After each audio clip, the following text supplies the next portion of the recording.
I want you to think of a man, a wrongly convicted man, determined to be free. A hammer for breaking rocks and a daring escape through a hole in a prison wall. If you think you know who I'm talking about, you're probably wrong.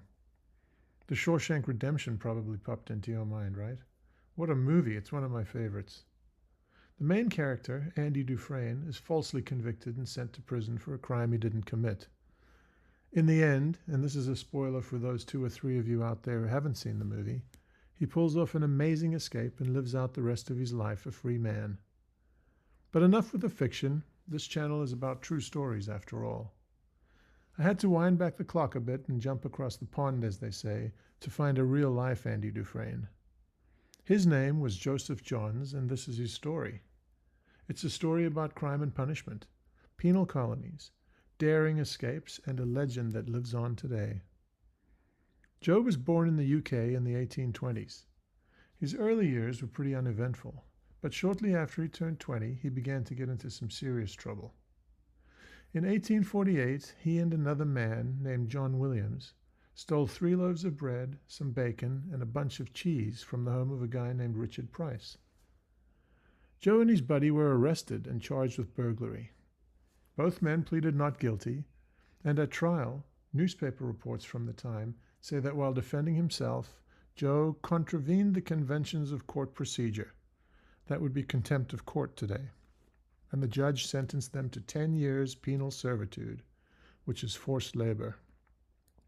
This seemed to be a very harsh punishment for the time. Guilty pleas to similar crimes resulted in sentences of 3 weeks to 3 months.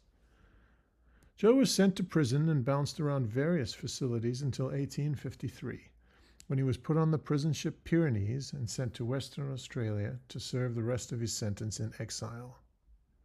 In 1855, he was given a conditional pardon and settled in an area of Australia known as Moondine to the indigenous peoples. It's here where he gets the nickname Moondine Joe. To earn a living of sorts, Joe would catch escaped horses, among other livestock, and return them to their owners for a reward. In late 1861, he found an unbranded horse and branded it with his own mark.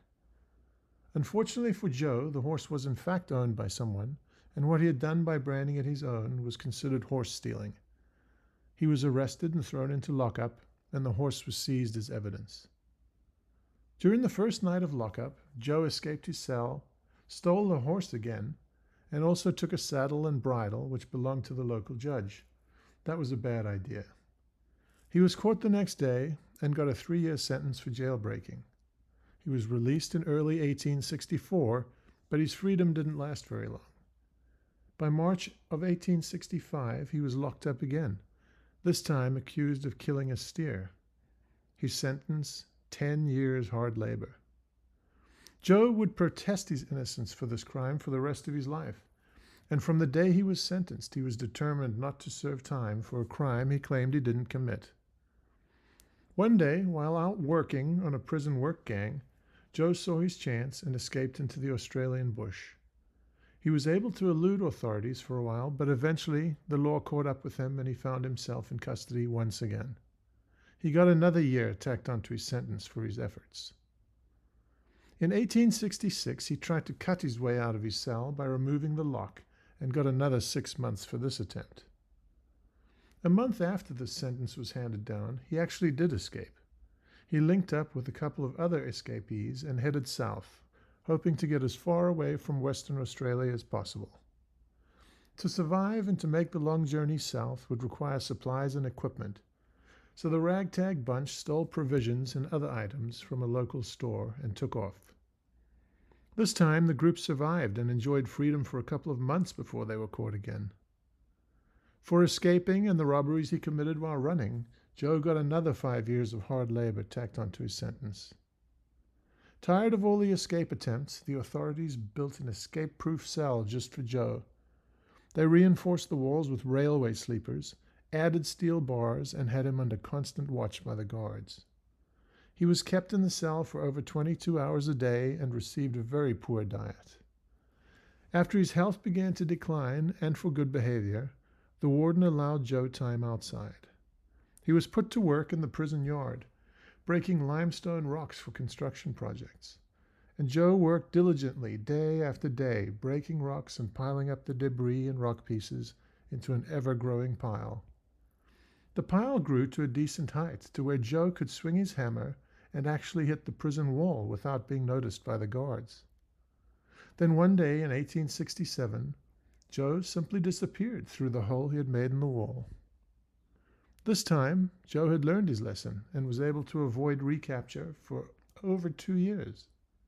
But old habits die hard, and in 1869, Joe was arrested trying to steal wine from the cellars of a winery.